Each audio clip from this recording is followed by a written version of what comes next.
Hello, good morning, and welcome to this session on investing in stock markets by Ladies Who Lead. Ladies Who Lead is a platform of distinguished women. I'm sure many of you are members. I'm a Titan member, and SALT. SALT is a platform that I'm a co-founder of. We are building personal finance for women and hope to see you there. This morning, our conversation is going to be about investing in stock markets, which is the topic that is occupying many people's minds. And I have the extreme privilege of being with 4 women from the field of finance, which is, and it's a rare honor, and you will know why when I introduce them. So on my left is Amisha Vora from Prabhudas Lilladher.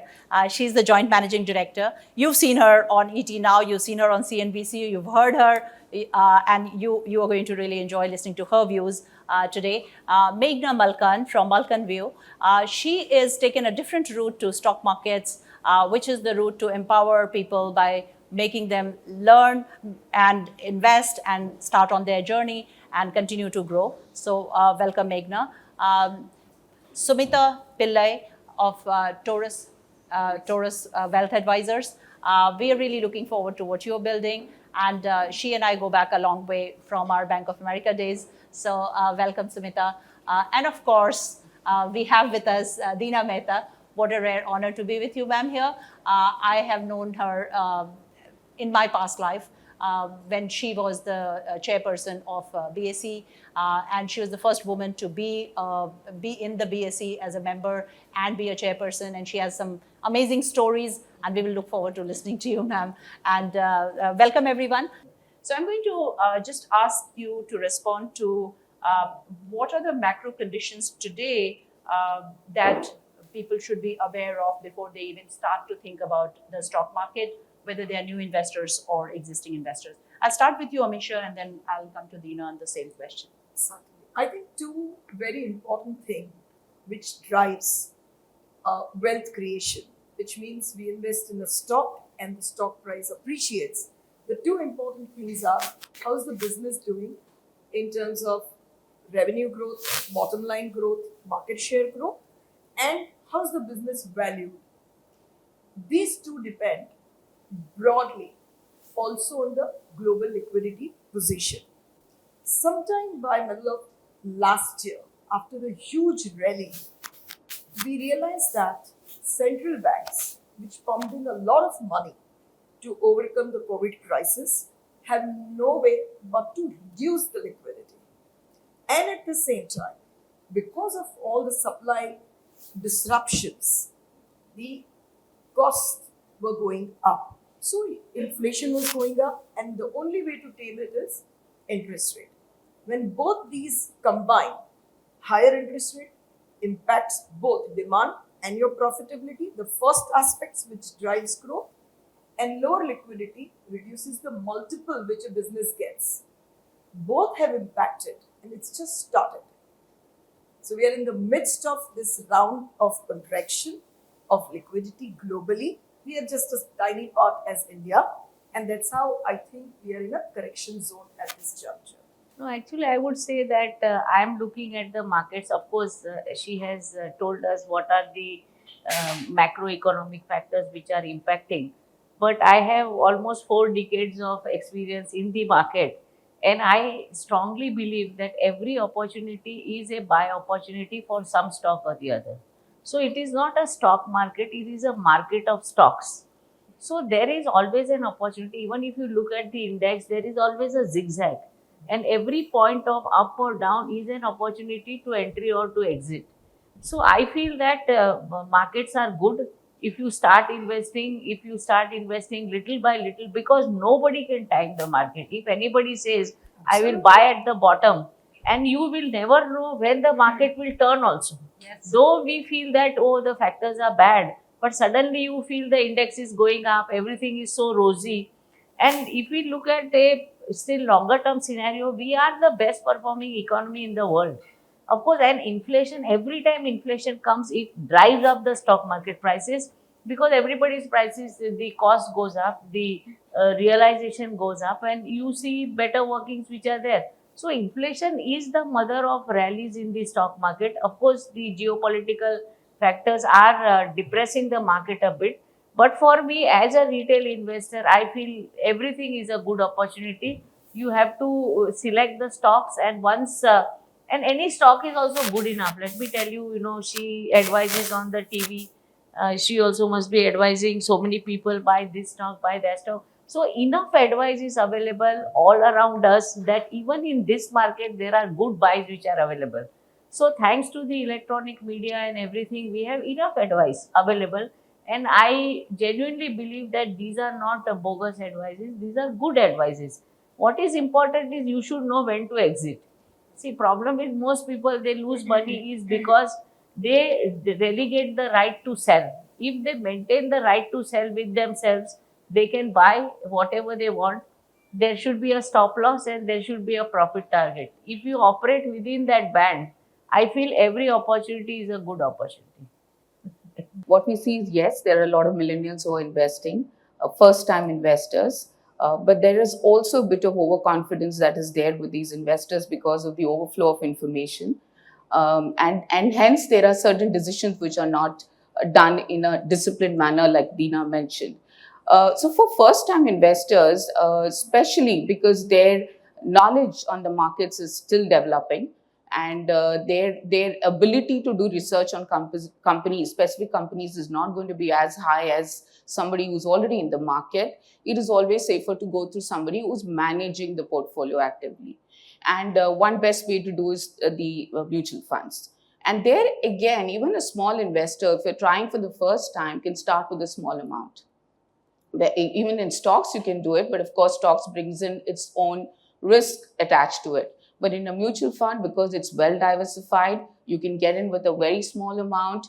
You understand how it works, you understand the markets, you understand certain dynamics of the whole the fund management, and then they can graduate to other products. So even today, when we advise UHNIs, there is a certain allocation which is towards mutual funds. It is never that it is only exotic products. Mutual funds is something that brings in stability to the portfolio. Because of its diversification, the nature of diversification, it gives a well diversified exposure across various market caps, which if you're going to do it with individual stocks, it's going to take a lot of time, it's going to take a lot of money. So mutual funds is always the right way to enter the market for a first time investor. What happens is, you interact with a lot of people who want to begin with. There are various types of people. There are people who want to get started. There are people who are managing their already existing portfolio, taken over from their parents or from their generation's old portfolio.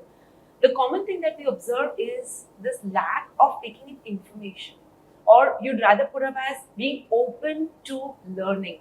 As ma'am mentioned, Dina ma'am, she mentioned that it's all about every stock is good. There are opportunities every single day in stock market.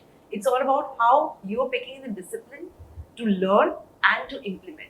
So that openness to learning and openness to, being privy to more information, the right way to do things is what differentiates people who make money and people who do not end up making money in spite of trading since years altogether. And they end up blaming the market, that stock market is something which is not for everyone. Or it is a bad. Yes, exactly. See, in every sector, there are companies which are performing very well. So, if you have a very large portfolio, you are a portfolio manager in a fund, and you have large amount of money, riding on your decisions, then I think, so much about sectors and all are important. But I am going to talk mainly from point of view of a retail investor, that companies which are, good governance companies which are profitable, companies which do not have too much debt on their balance sheets, those are the kind of companies, first filter, and you will get about 700 to 800 companies in the market which will fulfill this criteria, which are continuously profit making, which do not have too much of debt, which are giving dividends. So these kind of companies with good governance, I think, is a good bet. I mean, sectors are not, your investment is too small to really influence. But of course, once you collect a large number of stocks, then you have to see to it that you are not concentrated on a particular sector. But as a small investor, say up to about 50 lakhs, 1 crore rupees, you can select good companies, you can afford to select good companies. So I think global tech is what has taken the maximum hit on its chin. Nasdaq, I understand that more than 50% of the stocks have corrected more than 50%, including some of the largest and most well-known name. For example, even today, we all use Netflix, but the stock is down almost more than 70%. So I think this we understand as a very direct correlation. Most of these tech companies are, of course, future business models which are emerging. They are having good market share, but most of them were not making money. And the whole valuation, which is the very important second part, was dependent on 5th year from now, 10th year from now, 15th year from now, that they will make money. And the way to then calculate is discounted cash flow. The moment the yield goes up, the whole discounted cash flow crumbles down. And that's how we see that the now justification for valuation is this, at this interest rate. The business is doing something which is any which way happening. That cannot change. That cannot change. But what can really change because of this collapse of the market cap is their ability to raise fresh cash, because they are all funding their growth through raising cash. So market cap is not having an impact on business model. We always said business is doing well, so what if prices have fallen? But it's all interconnected, and their ability to fund their growth, fund their loss, and raise capital definitely gets impacted when a severe correction happens. Even in 2001, there were many survivors, like the Googles and Amazons are survivors of the last tech boom. And I'm sure this time also there will be many survivors who will get majority market share, but the collapse is largely to do with what happened on the interest rate and liquidity outlook. If I may call the high net worth customers as savvy investors, because they've been in the market for a while. Not always, but I would still just to kind of Supposed to be. give you a flavor of what it is. So if you assume they are the savvy investors, there is a lot of emphasis on quality that they lay on. For a retail customer, it is what you advise, whereas and you can advise on various parameters. With an HNI or an UHNI, there is a lot of emphasis on quality. And that is what kind of also helps them to zero down to a particular sector. So unlike a retail client who has stocks across various sectors, they will want to zero down to a particular sector. They would want to screen the companies within that sector, understand the parameters, which is purely whether the business modes, the market size, competition, the growth prospects, performance in an unpredictable market. All these are very important when they choose a stock. So there is I wouldn't say a paradigm change from a retail investor's mindset, but yes, they are far more specific when they come to investments. And they are open to also taking higher risk, right? So the allocation, they're willing to maybe take a larger risk in mid and small cap. There are times when we have to tone down that expectation and tell them it should be more diversified. Core should be your large cap and a little exposure. So there is the risk taking ability is much more. And for a retail, I think the time frame to stay invested is much longer, because they're putting it with an objective. Whereas with an HNI, there is a return expected. So 3 to 5 years is the kind of time horizon one would look at. A very basic approach that we all should take collectively as someone who is trying to build up something here into trading and investing could be to approach this whole thing as a business. For instance, you're starting a business, what would you do? You would evaluate everything and you would ensure that the raw material that you put into your machinery is the same. So the input is the same to get the same output, right? So we just have to ensure that the input that we put into the trading business, which is your systems, your strategies, everything, they're all the same so that you get the same output, which is profit, which is money making. So I think you all should focus on it as a business and also at the same time as a profession.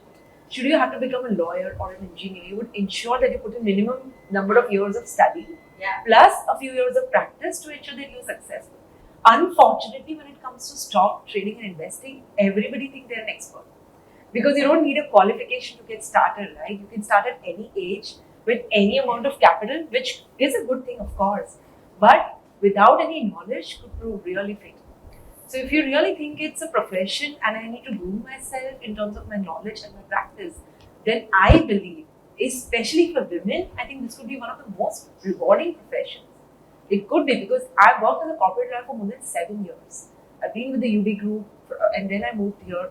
Honestly, though I enjoyed every bit of work that I was doing there, but I feel, being an investor has been very rewarding. With the freedom of time, freedom of choice, and freedom of money that this profession has to offer. Actually, people work in extremes. Either they are too much stuck on trading, they are constantly looking at prices, or if you see 30 people in 30s, 40s, they have just bought the things, they have kept it, and they don't even look at it. So one who is serious about investing and who accepts their own shortcomings, I think such people should go for wealth management firms and this, or else at least once a week devote 1 hour to looking at what you have, because there are enough theories which say that just taking a review of your portfolio improves your return by 50%. 50%? Yes. Wow. There is, it improves by 50%, because every week if you see, you need not see every day. Every week you see, you will correct your things, how the prices are going. Have a register, just maintain what was the price movement during the thing. I think that kind of 1 hour effort, that is also very, very helpful. So either you go for wealth management, of course, where you require 50 lakhs, 1 crore, 50 lakhs is the minimum PMS amount which is there. So I think instead of being stuck on the screen all the time, which I see, and lot of women also do that. And I tell you, in kitty parties, the discussion is about what positions they have and what they are doing about it. So there are such extreme cases also. There are on other extreme people who don't look only. So many people come, oh, my father, just now I had a friend of mine whose both his parents have died almost 5 years ago, and they have 5 crore worth of shares. And it took us almost 1 year to get everything transferred in their names. So both extremes are there. So I would suggest that and as you rightly said, women are most suitable for doing this kind of work. My often repeated phrase is that men are good at earning money, not necessary at managing money. So it is the women who manage the money. So women are very good at managing money, and they should be managing the family portfolios. As it is, they manage incoming and outgoing. Same thing, you can extend it to investments also. So first, just for the sake of clarity, I would say that we're talking about two things here. One is trading and one is investing. And these are two different things. So first, whenever anybody wants to dabble into markets, they have to make a decision that this money I'm putting for trading, and if that is for trading, which means that it is a short-term trade and there has to be a stop loss. And of course, booking of profits. But if it is investments, you go a little more deep into it to understand how the business is likely to do for a few years. When we intermix, most of the time outcome is bad, and outcome is with a small profit, you will book. With a huge loss, you'll keep holding. From trading, you'll become an investor and not knowing when to navigate. Yeah, whichever suits you at that time. Yeah, Do not yeah. take action. Do not take action. Yeah. So that is one thing which will correct a lot of positions where you then keep not sleeping in the night, not realizing what to do. Secondly, for any of these investments, you have to decide your framework. And that framework means that what am I really expecting? When I invest my savings, I'm okay to 30% reduction, mark to market as we call it, or no, I want a good 12-15% consistent return, which beats inflation and any other asset class. What is it that I want to invest in? If you try and answer these two questions, I think the journey will be a little more smoother. And one more fact which I would like to highlight is that globally, 90% of active fund managers are not able to beat index. So the safest, sanest, most cost-effective way of converting your savings into wealth is also to invest into index ETFs, because best of the breed of stocks become part of the index. But this applies to investor who wants to long-term build wealth and convert savings into wealth. So ETFs or passive investments is nothing to be ignored. Only when you, as what she very rightly explained, for anything you have to invest time and have that skill. You are committed to acquire skill, do trading, do personal investments. Otherwise, go into cost-effective way of going through either passive funds. One very important aspect which I would really like to highlight is that globally the research shows 90% of the wealth is created by asset allocation. Only 4% of the asset wealth is created by stock selection. Only 2% of the wealth is created by market timing. So we invest 90% of the time on this 6%. Yes. And I will be very happy to say that in last 2 years, we have a team of quant managers, all CA, CFA, machine learning, Python, economists.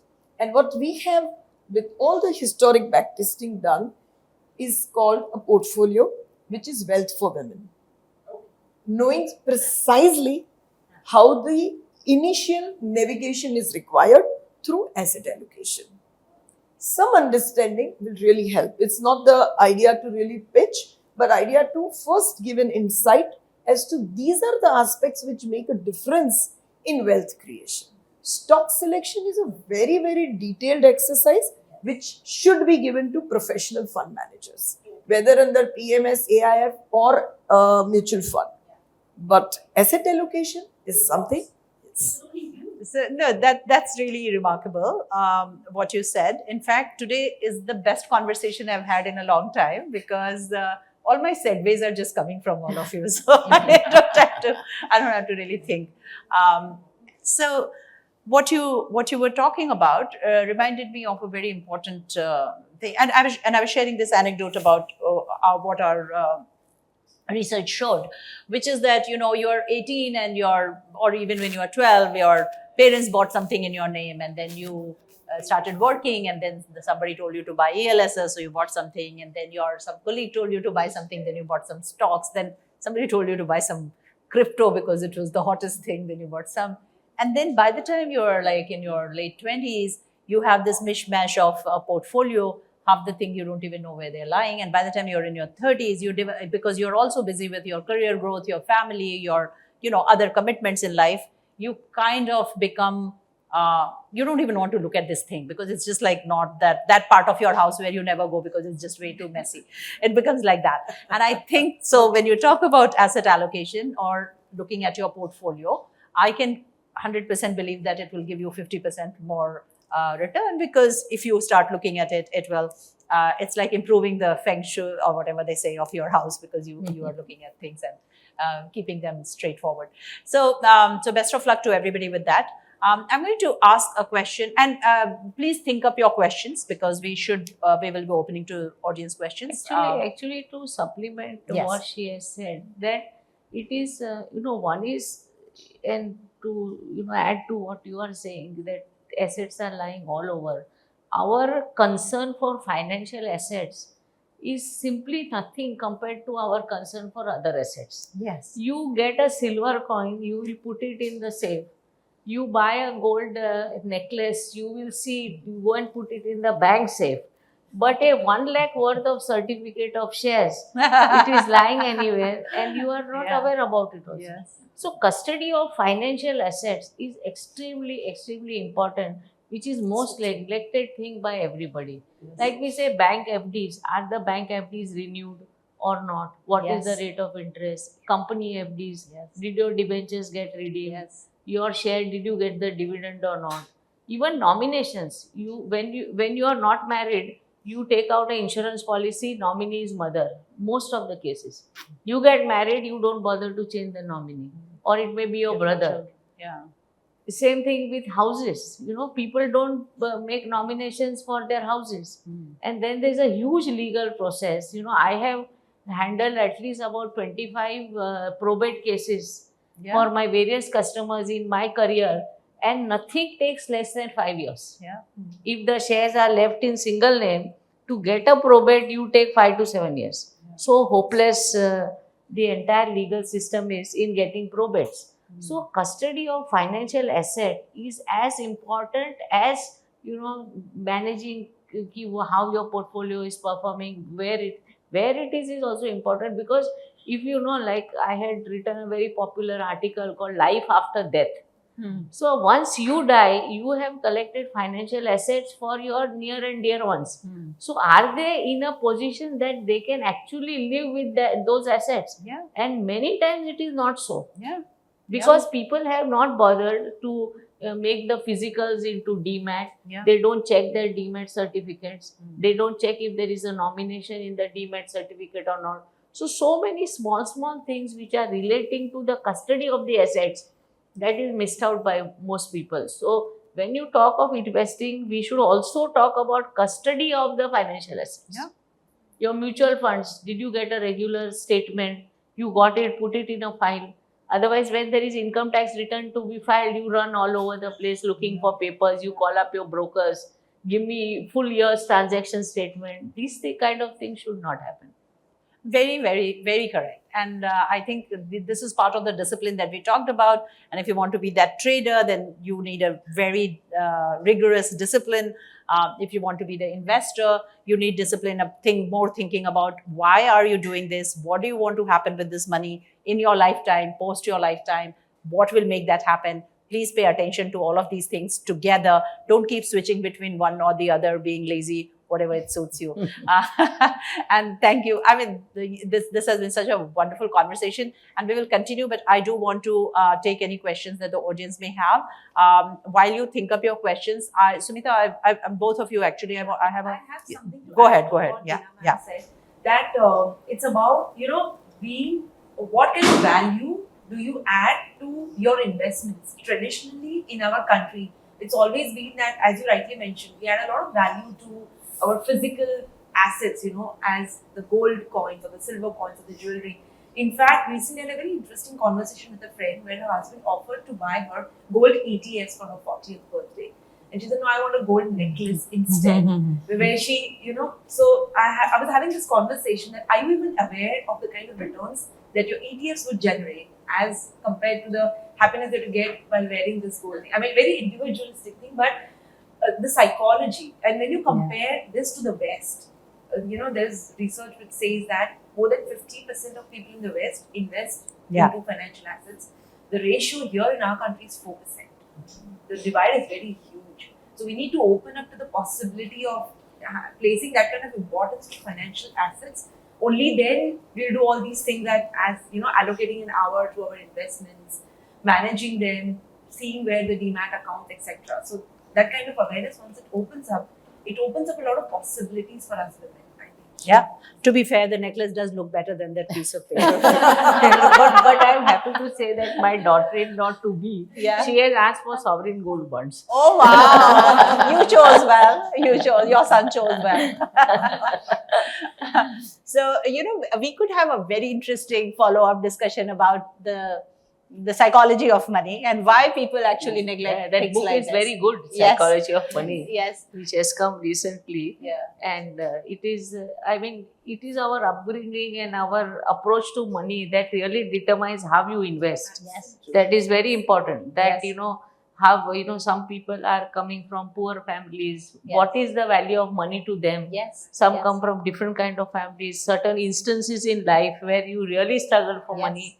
So all these also determine your attitude. your investment patterns and how you invest and where you invest. Yeah. It comes out of it. Yeah. So in fact, you were asking why we chose to call our company Salt is exactly because of that. Because salt is an ingredient that you always put according to your taste, not according to somebody else's recipe. So that's very true. I wanted to ask you a question that sort of emerges from the discussion we are having, which is about risk. And in investing or in trading or in this whole space of managing money. One of the things that everybody hears about is risk appetite, or what is your risk appetite, or risk management.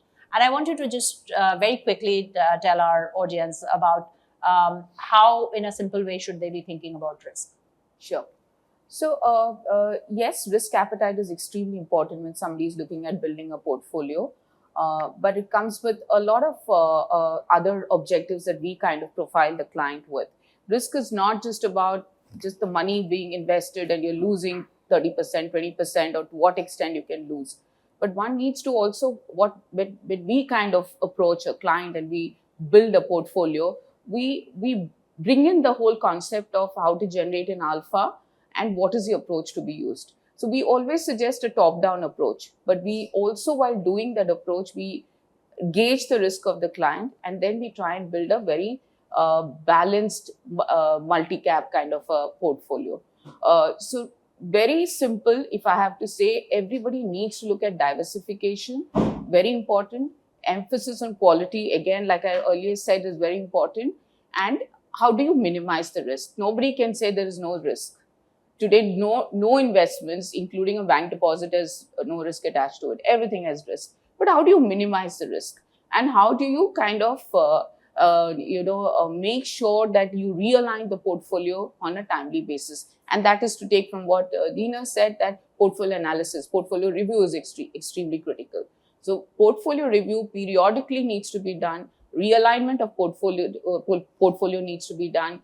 And we need to then build in what is the current environment. Inflation is at a record high level.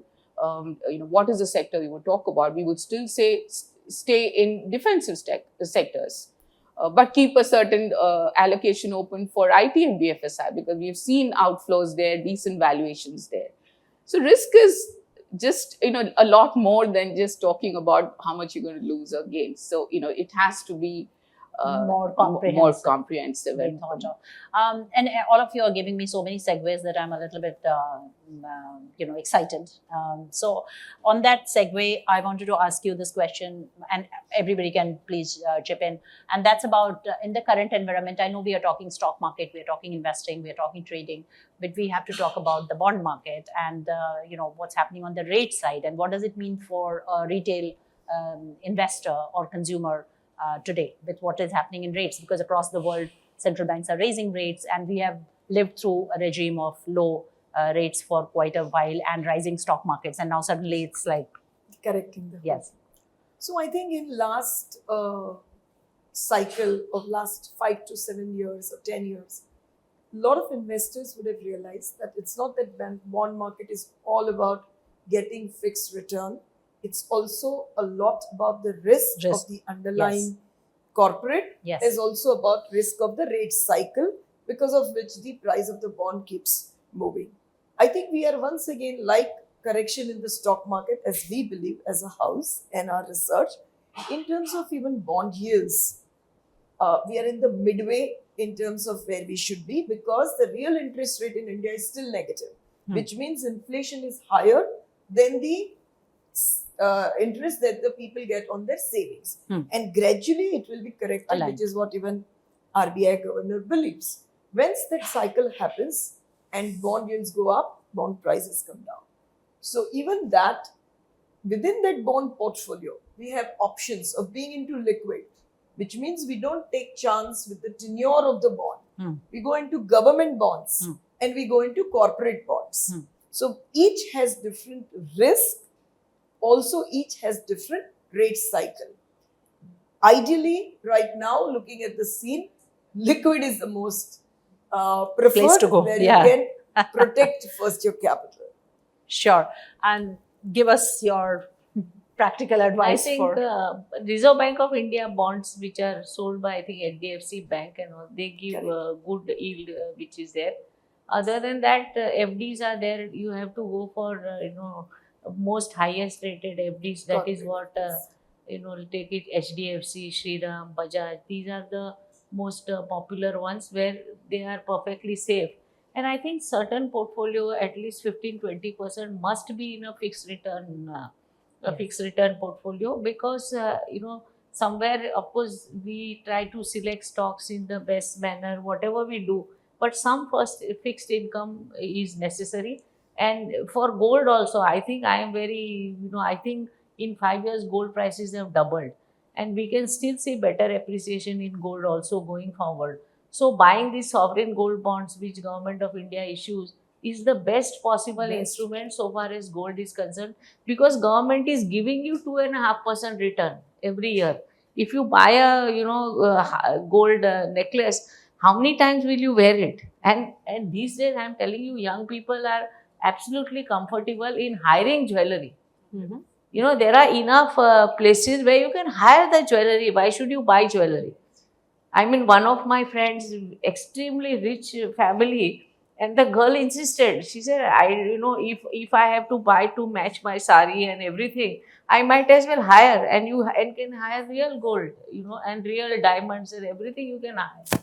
So I think sovereign gold bond is a good investment option.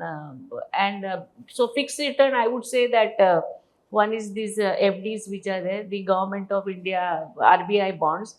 And of course, now it is very easy for retail investors to buy RBI loans also, government securities, and T-bills. T-bills, if you have short-term money for 2 months, 3 months, if you buy T-bills, their maturity is 90 days or whatever, and you get 6 to 7%, which is definitely better than your bank return.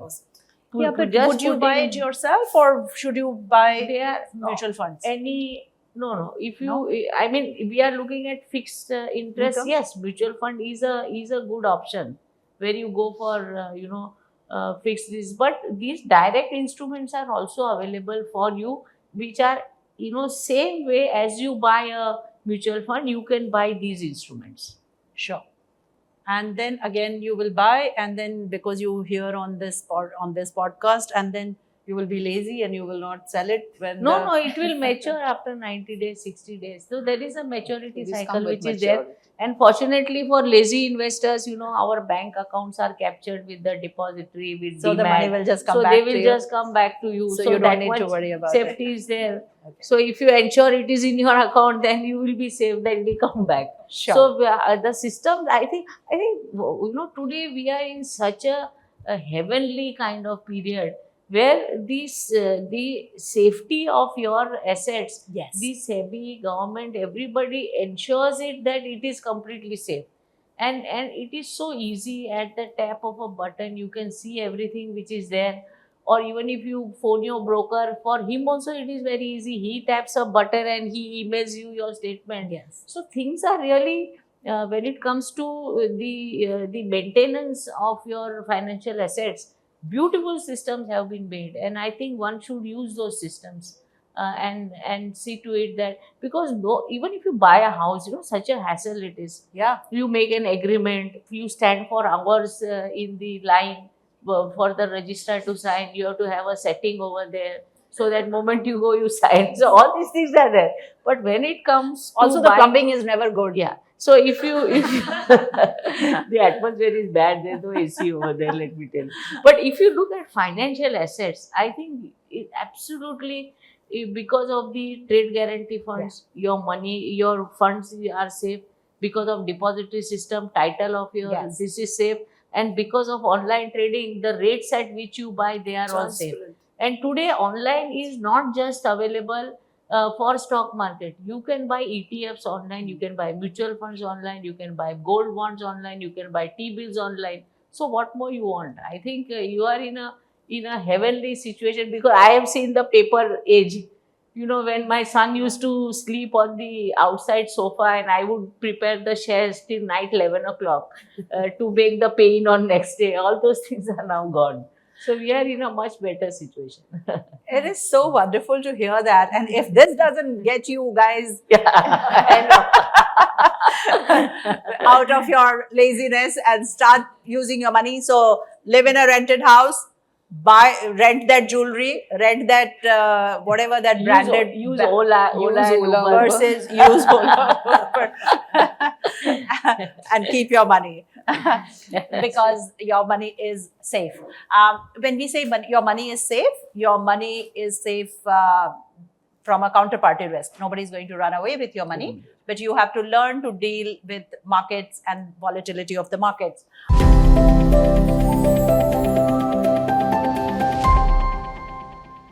If you have questions, please ask.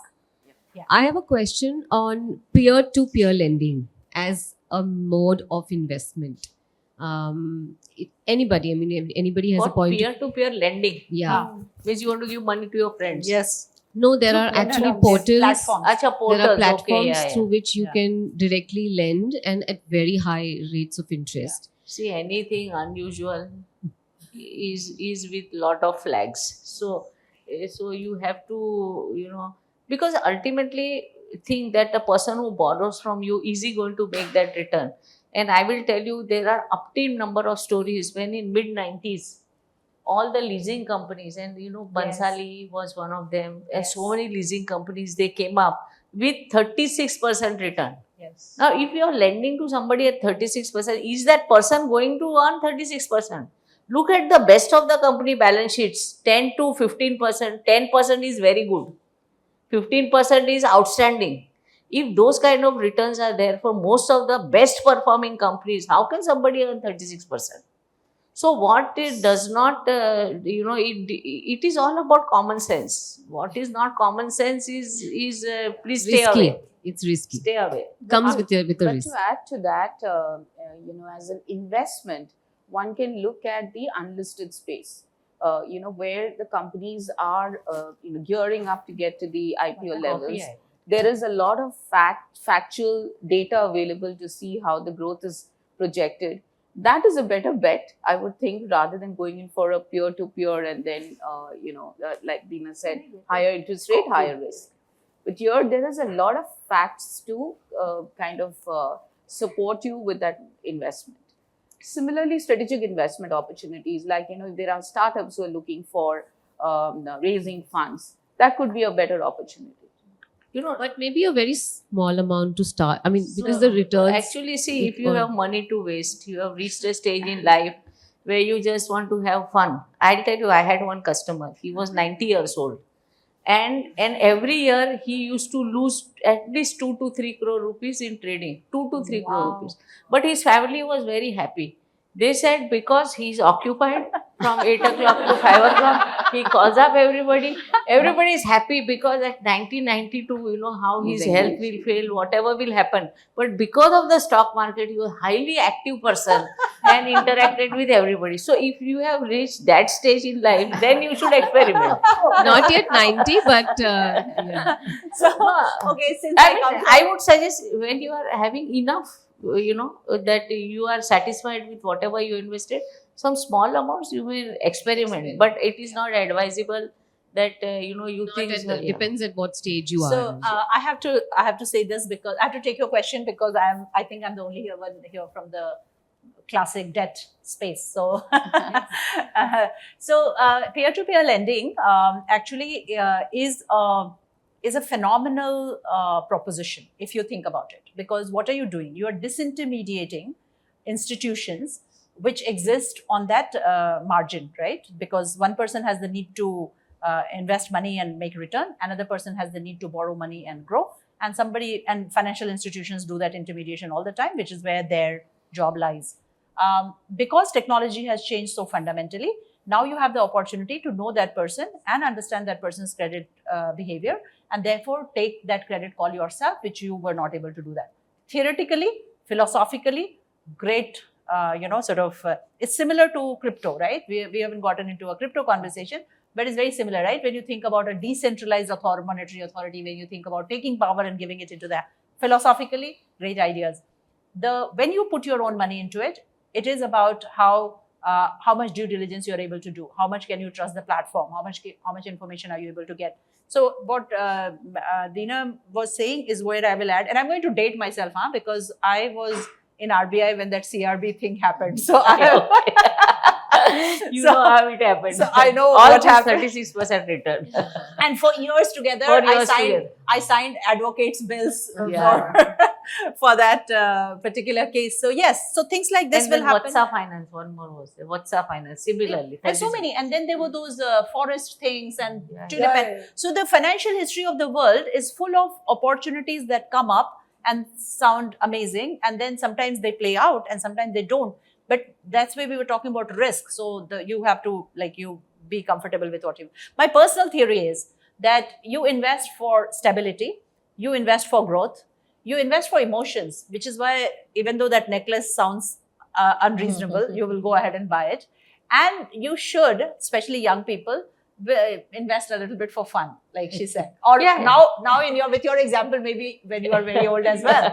So you invest for fun. Yes. So your asset allocation for your life has to take into account all of these things, because what's life if you didn't take a little bit of extra risk? Anybody wants to add? But one thing in this I would add is that what is the maturity or vintage of that product? See, as a developer, when she is also a startup developer. When you develop a product, there will be some bugs, there will be things. Plus, you do not build in lot of use cases.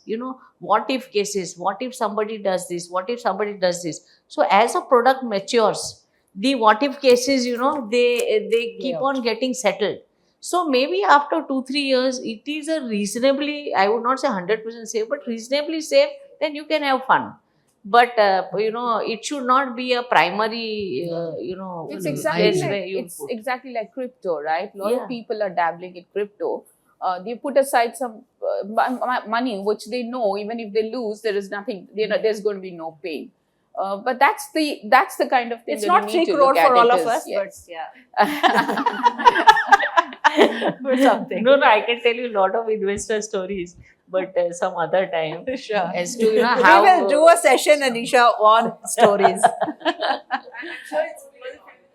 But it's amazing to see the younger generation dabbling in crypto, and they are seeing they're seeing good times. Are more than the equity demat accounts. Absolutely, The penetration is much more. Yes. And they are building their risk appetite in a completely different way. There is no asset supporting the crypto. Absolutely.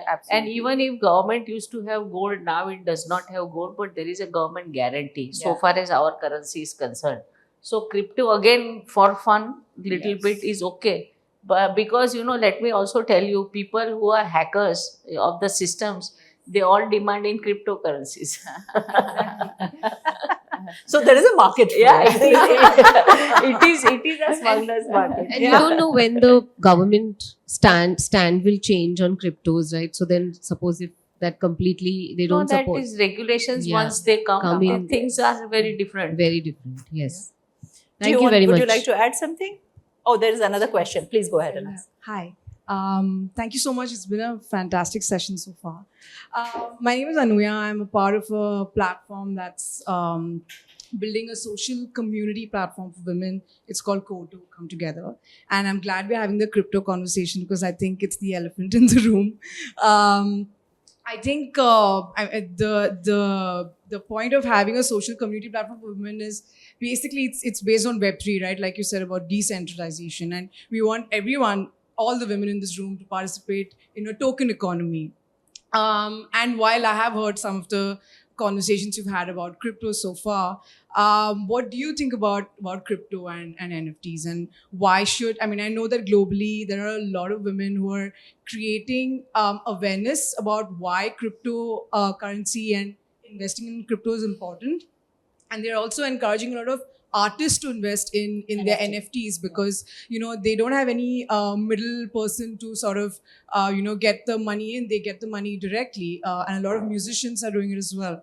So I personally feel it's important, not just because we're building a platform that will support it, but would be nice to hear. Sure. So first of all, you said crypto is the elephant in the room. At this point in time, it's the cat, more like.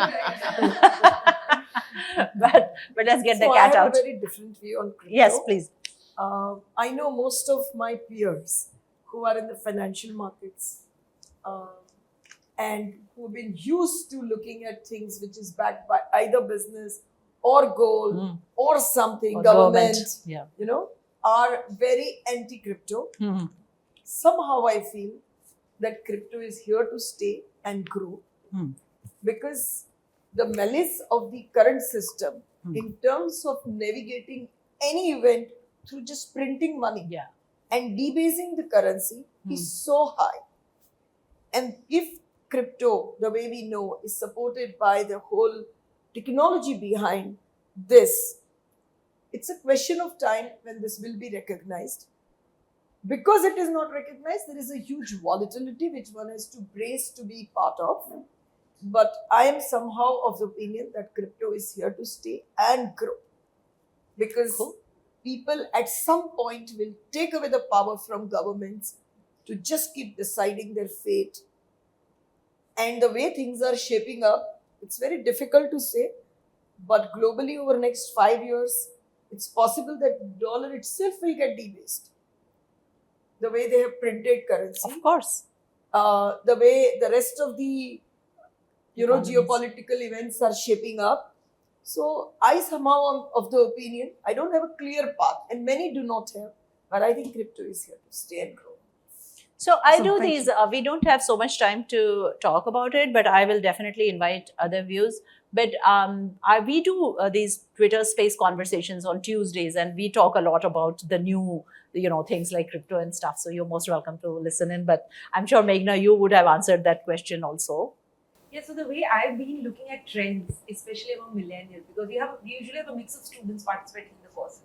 Typically, how they think is they're usually attracted to a high return thing, attracted to something that's the in thing. I can't blame them though. Sorry?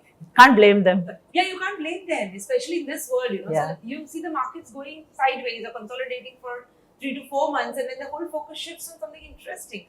Cryptos, in our office itself, we are a stock training and coaching institute. We have all these youngsters working, more than half of them have crypto accounts. So you cannot stop them. The only thing that you can infuse is the way to think, as ma'am said, that you decide what's at risk. And I think your risk appetite changes with the age that you're in, your requirements. If you're starting a family, your risk appetite is different. You're well settled, established business or employee, your risk appetite is different. So I think any currency or anything that you're into, any asset allocation mode, it is no one bill fits everyone. You have to decide upon, it's a very individualistic approach, and hence the need for education. You get the right knowledge. What's my risk and what am I putting on the table? What is the kind of money that I need every month or every year for my health? Actually, more than what money I have, what is more important when experimenting with peer-to-peer crypto and all, what is my ability to lose? Yeah. That is more important. Can I lose? Means if I have X amount of money and if I lose entire X, will it impact my day-to-day living? Will it impact my children's education? If I am not having children, can I take my girlfriend to a 5-star? So all those things, you will have to see what is your ability to lose. Because if I lose all the money, what am I going to be without? I think that is what is more important. Yeah. I'm sure uncle who was losing 3 crore every day still did not have that problem because We had no problem. everybody was taken care of. Yeah, obviously. So cool. I hope you get to that point, and best you. of luck with your platform. Thank you So very much. ability to lose is what you have to determine when you experiment. What if money doesn't come at all? Can I live with it? It's okay. Then you go and do it. Allocate small. Yeah. There are Which you people can who invest funds which they have kept aside for their children's education, for their children's Which marriage. is, yeah. Just by being caught up in this whole, circles that's happening outside, people flashing their returns and, the crypto bit options, doesn't matter, but it's about, once you're enticed by this whole thing, then that's a problem. Sure. That way, any enticement is bad. Yeah. Anything excesses are bad in life. You eat Of too course. much. Whatever you do, it's bad.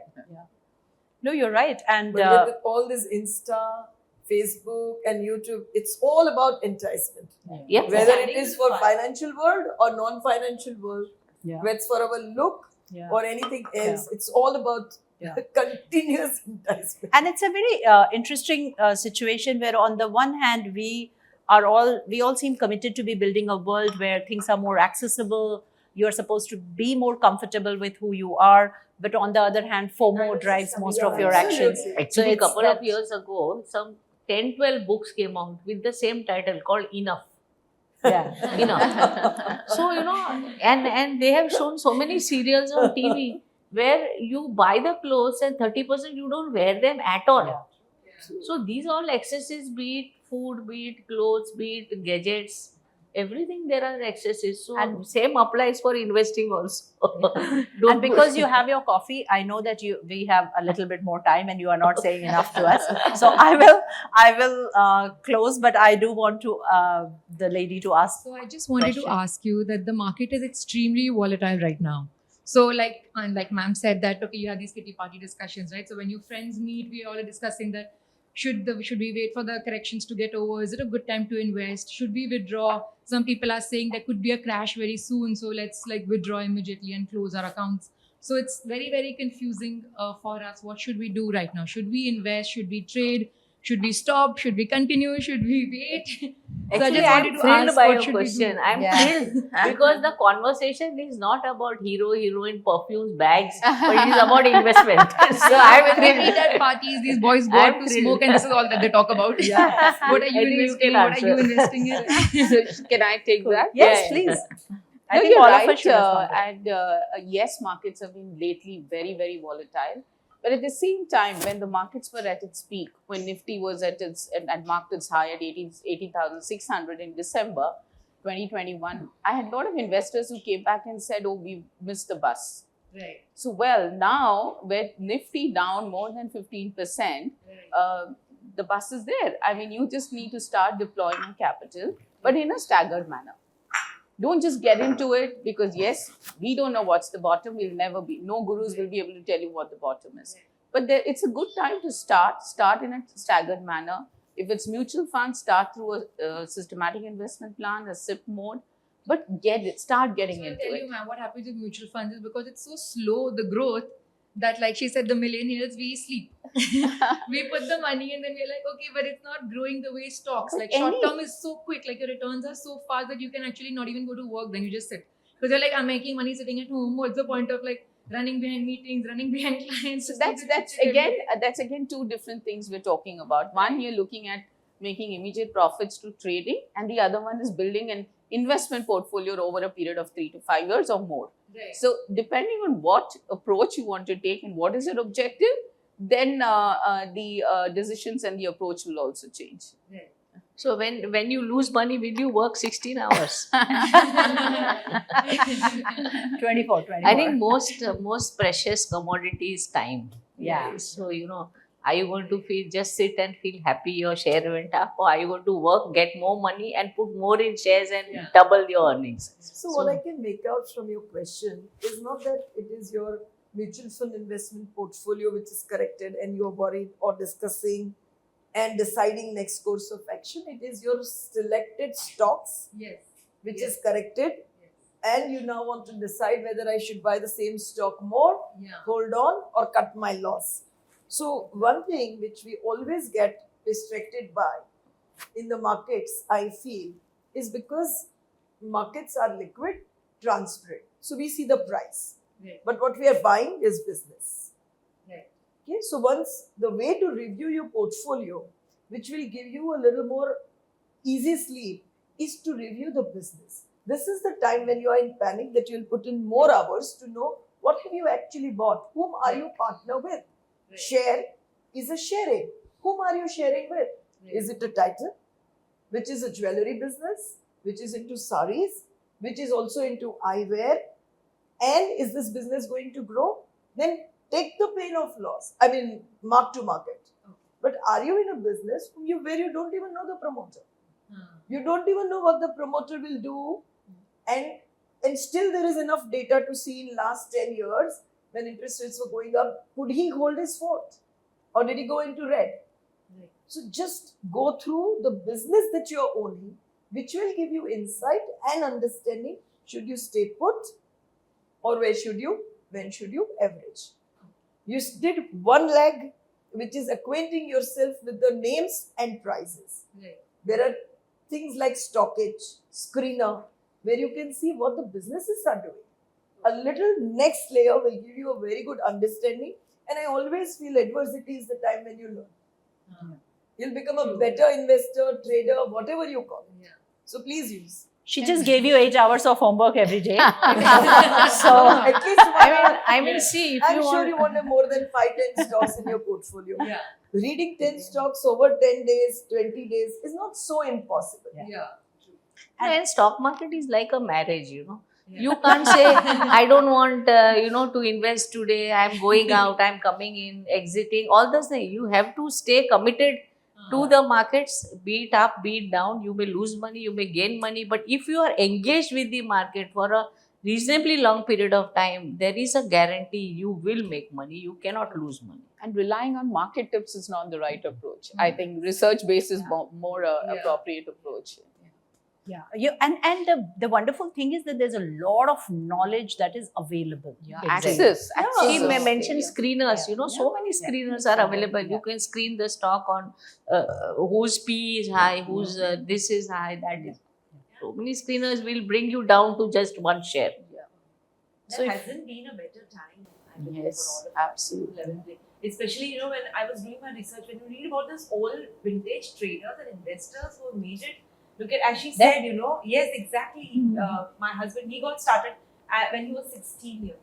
And I still have his charts where he was plotting open, high, low close and plotting them and then studying them. Now, at the click of a button, we have everything. So I think we're more blessed than ever. We just have to use it to our advantage. So true. I think So yes, so sorry. Now suddenly many questions. I think last question. Yeah, last questions. Hi. Yeah. Hey, just from the back here. Hey, so thank you everyone for your time today. When you spoke about young millennial investors and how I think I related to that a lot when you said we have our eggs everywhere, which is mutual funds, stocks, crypto, correctly said. So I think my question is 3 parts, since I am a young millennial who is renting and investing. One would be, how much do you guys think is a good ratio for rent versus salary? And the second would be, by the time you're 30, how much do you think your portfolio should be? And I have been investing on platforms like Grow and Demat is through Kotak. So I just want to understand your views on Grow as a platform to invest as well, because it's made it easier for me to know and understand the market, since I come from a media background. So I have no finance, head at all. So that's made it a little easier for me. So yeah, I just wanted to understand these 3 things. Maybe it's a long one, but whatever you guys can answer at your own pace. So if I heard you correctly, you had 3 questions. Let me answer your last question first, which is any platform that works for you is good. Exactly. Just stay with it. Don't bother. And you can compare other platforms, see everything, but it really doesn't matter. As long as you are reviewing it daily, as long as you're doing something, you're good. Your second question was that you have a mishmash of what should be a portfolio that you should have by the time you are 30. And the answer is that nobody knows. You should reflect upon what is. So the way because we speak to a lot of women, what we have told them, what we like people to think about is, where do you see yourself as a happy person in an infinite amount of time? And ma'am I would say that if you want how much money should you have at 30, then you should decide how much you are earning. Yes. And if you stop earning, will you continue to have that income from your portfolio? That is where you stop. Yeah. So basically, the way to think about this is to think of near term. Will you need an emergency fund if you lose your job? But in the long term, what are you investing for? What are your goals? So think about that yourself. I think I didn't get your first question. The rent versus salary ratio. Rent versus salary ratio. Anybody has rent versus? How much rent should you pay? It depends on where you are staying. Factors. My son was staying in Vancouver, he was paying 10%. Now in Seattle, he is paying 25% of his salary. So it depends on where you are staying. If you want to stay, the ideal ratio that will also help you save. Ideal is if you get a free house in inheritance. That's not happening. But about 15, 20. But if you live in Mumbai, that's not practical. So there's really no all other things. There are so many components of your responsibilities. Absolutely. So if you're a student, you're paying fees, you're eating out, whatever you're doing. So all your things put together will determine how much you can spare for what. So I think it is a very individual question. There are no benchmarks really in this answering such And things. at different stages in your life, you will be spending differently. That much I can tell you. When you have children, you will want a house that has access to facilities. When you're solo, you can even share a room with somebody in a exciting neighborhood. Otherwise, you'll move to Chembur and you'll say, I want to live in that space. So it's a very, again, personal question. But the important thing is that, because you're asking, the important thing in your question is that people should think about these things. They should consciously think about what's the share of my rent that's going as an outflow, and therefore what am I left with to save and to invest. And on that very cheerful note, because I think all of us should be consciously thinking about money. Yes, please, everybody, please give your closing remarks before we close. Thank you. Amisha will have a lot to edit, but yes. Yeah, but just one last thing, because I can see the questions, and this is true millennial, new age audience. And I would like to say that the way in life, there are age-old principles that never change, that of trust, right? That is always having value.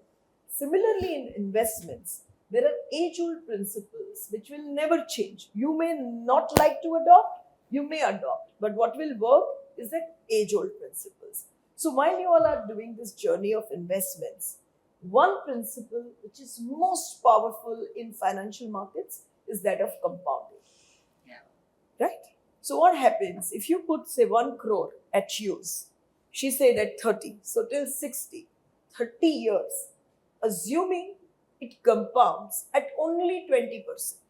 Okay, you are looking at 20% return every 1 week while you trade. But over 1 year, if that 1 crore gives 20%, and that compounds for 30 years, can anybody take a guess what that amount would turn out to be? 30 years compounding at 20% of 1 crore. Have you ever done that maths? Any guesses? Quick guesses? It will be nothing less than 75 crores. So the kind of hassle that you are doing by doing that quick money, so keep some portion for that quick money, which is trading. Do invest. And while you take the decision to invest, let me reassure, India is the youngest nation in terms of demography. Every worker that comes out from the world, 33% plus is from India. So when the India economy is young, which means we are earning population. We are not like Western countries where everybody wants pension and they want to eat, but they're not working. So we're the best country. We have just opened up our economy. So we're the best placed, if at all, to harness growth which is lying ahead. And when that growth is underlying there, some of the businesses and good managements will really do well. So do target compounding. So investing. Where do you invest? Not in price. You invest in businesses. You partner businesses. So with this principle, when you start building your portfolio, I'm sure without much sleepless night, you will be such an happy and comfortable people as you grow. With your age, your wealth will grow. Great summary. Thank you. Yes, great summary. Last minute thoughts, tips. So as we, as if you take the sum of the entire discussion that we've had, it's always better to know what's happening in your portfolio rather than just outright delegate it to someone. I know wealth management is a great thing, but keeping yourself updated of what's happening in your portfolio, learning and educating seems to be a difficult route to take most of the time because it involves effort, time, money, a lot of things and discomfort most of all. But this is something that really pays rich dividends coming forward. And you are, we all are leaders in our own way. We have people looking at us, following us, our children, our family. So it really matters what route do you take. And the route of education, I believe, is always one of the safest when it comes to this. So ladies, please lead in the journey of finance. Yes. Yeah, if I had to summarize again, my emphasis would again be on asset allocation because that's the tried and tested model. It never goes wrong. Emphasis on diversification, quality, and start investing young. So, that's important because that is where the compounding effect comes into play. Do things in a staggered manner so you benefit out of the rupee cost averaging. So that's some of the few key things that you need to keep in mind when you're building your portfolio at this stage in life. Super. Last word. I'm a great fan of Amisha. I've seen her entire career throughout so many years. So I will echo what she says. And that is, one is what we say traditional thinking. See, Lakshmi and Saraswati are both women. So as women, we are genetically empowered to learn and to earn. So please imbibe those things. And second thing, what she says is compounding. SIP is the best way for compounding. So I think best way to invest is SIPs. These are my two thoughts. Wonderful. That is so wonderful. And thank you to all of you again on behalf of Ladies Who Lead and my own personal behalf. It's been such a wonderful conversation. Thank you so much.